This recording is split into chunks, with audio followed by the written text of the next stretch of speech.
जैसे हमने पिछले वीडियो में देखे थे एक छोटे से पाइथागोरस के थ्योरम से आइडेंटिटी को निकालना, उसी तरह से आज हम फिर से पाइथागोरस के थ्योरम का यूज करके हम सेकंड आइडेंटिटी को निकालते हैं।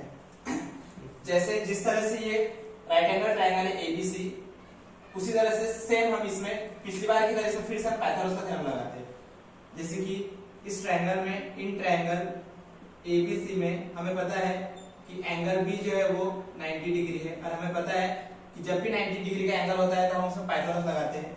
इसलिए फ्रॉम पाइथागोरस थ्योरम, तो पाइथागोरस का हमारा थ्योरम है sum of square of remaining two sides, तो जो हमारा रिमेनिंग टू साइड्स है वो है ab square plus bc square is equal to the sum of is equal to the square of hypotenuse. हमारा हाइपोटेन्यूज जो है वो है ac। जिस तरह से कल हमने फर्स्ट आइडेंटिटी को प्रूव करने के ac स्क्वायर से डिवाइड किए थे, तो आज हम करेंगे ab स्क्वायर से डिवाइड। हम 1 बाय 1 डिवाइड करेंगे, पहले हमने बाहर वाले से किए थे, आज हम करेंगे ab वाले से, फिर नेक्स्ट वीडियो में करेंगे bc वाले से। तो अभी हम करते हैं divide by ab square on both side.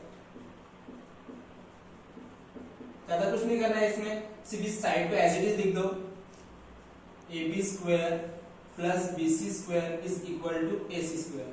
हमें डिवाइड करना है ab स्क्वायर से, तो हम यहाँ लिखते हैं divided by ab square divided by ab square divided by ab square. ठीक है, मैं मार्कर चेंज कर लेता हूँ। तो हमको पता है कि a अपॉन b का स्क्वायर हम इसे लिख सकते हैं, तो इसको हम लिख सकते हैं ab अपॉन ab इसका होल स्क्वायर।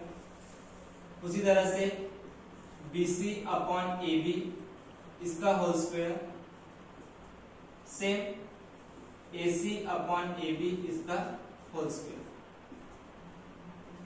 अब हमें पता है कि ab को कट करने पर ये होगा 1 का स्क्वायर, और यहाँ पर bc अपॉन ab। अब देखो हमें पता है, यहाँ देखो जिस तरह से bc अपॉन ab हम इसमें चेक करेंगे वो वैल्यू किसकी है।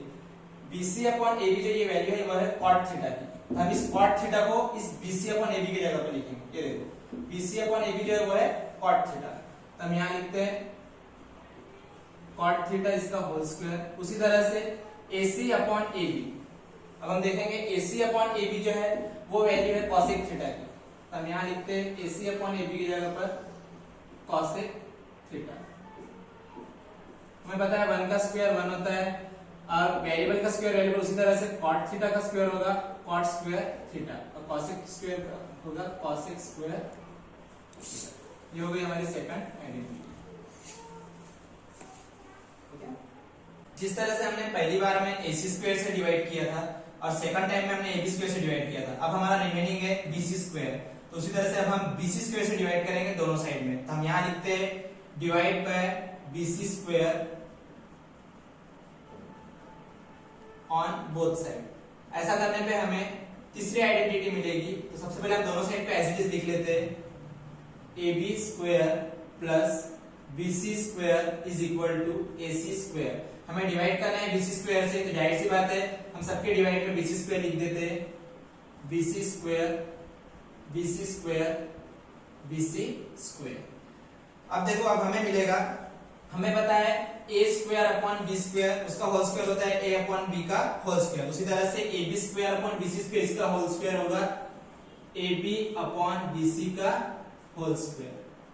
सेम यहाँ पर bc square upon bc square means bc upon bc का whole square, ac upon bc square means ac upon bc का होल स्क्वायर।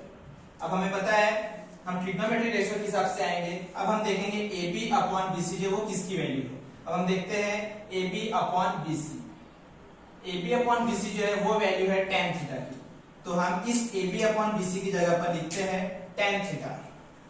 तो हम यहाँ लिखेंगे tan थीटा का होल स्क्वायर, और bc अपॉन bc वो कट हो जाएगा, तो ये हो जाएगा 1 स्क्वायर, और ac अपॉन bc हम चेक करते हैं, तो इस ac अपॉन bc की जगह हम लिखते हैं sec थीटा, क्योंकि ac अपॉन bc की जो वैल्यू है ट्रिग्नोमेट्रिक रेशियो के अकॉर्डिंग वहां हम लिखेंगे sec थीटा। अब हम इनका स्क्वायर निकाल कर लिखते हैं, इसका स्क्वायर होगा tan थीटा का स्क्वायर होगा tan स्क्वायर थीटा, 1 का स्क्वायर होगा 1, और sec का होगा sec स्क्वायर थीटा। अब हम इसको अरेंज कर लेते हैं, 1 plus tan square theta is equal to sec square theta. ये है हमारी तीसरी आइडेंटिटी।